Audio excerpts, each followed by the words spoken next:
ברוכים הבאים למפגש ועדת ההשקעות של מיזם אקוסיסטם חינוך תעסוקה בחברה הבדואית.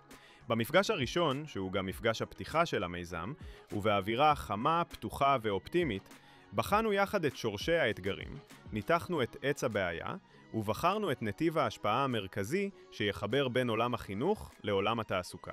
במפגש השני, העמקנו בהבנת העקרונות המנחים של האקוסיסטם חשיבה מערכתית, שותפות רב-מגזרית, ויצירת רצף הזדמנויות לצעירים. יחד, מיפינו את מעגלי ההשפעה של השותפים, מהקהילה המקומית דרך מערכת החינוך ועד המעסיקים והתעשייה.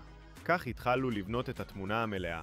מערכת חיה ונושמת של שיתופי פעולה, שבה כל שותף משפיע, וכל פעולה מקדמת שינוי אמיתי. במפגש השלישי של המיזם עברנו שלב משמעותי, שלב דיוק תיאוריית השינוי. לא עוד רק חזון כללי, אלא הבנה מדויקת איך השינוי באמת קורה. כל צוות עבודה בחן את תחום ההשפעה שלו וגיבש השערות פעולה המבוססות על חשיבה סיבתית. אם ניצור חיבורים חדשים בין בתי הספר למקומות עבודה, אז נגדיל את הסיכוי של צעירים להשתלב בתעסוקה איכותית. אם נחזק מיומנויות רכות וביטחון עצמי של תלמידים, אז נרחיב את היכולת שלהם להצליח בלימודים ובהמשך גם בשוק העבודה. באמצעות שיטת אז, כל צוות הגדיר את הדרך שבה פעולות קטנות וממוקדות יוצרות יחד שינוי מערכתי גדול.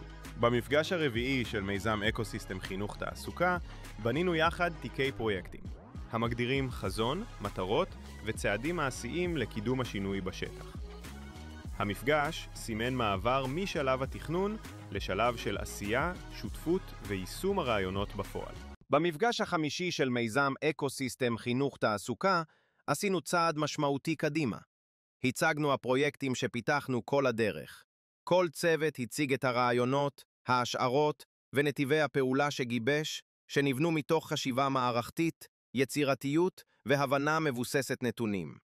הצגנו את החזון, את התוצרים ואת הפוטנציאל של כל פרויקט להביא לשינוי משמעותי עבור צעירים וצעירות בחברה הבדואית.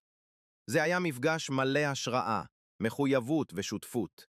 רגע שבו יכולנו ממש לראות איך רעיונות הופכים לתוכניות מוכנות ליישום בשטח. תודה רבה על ההקשבה. ביחד נמשיך ליצור, לחלום ולבנות עתיד חדש בנגב.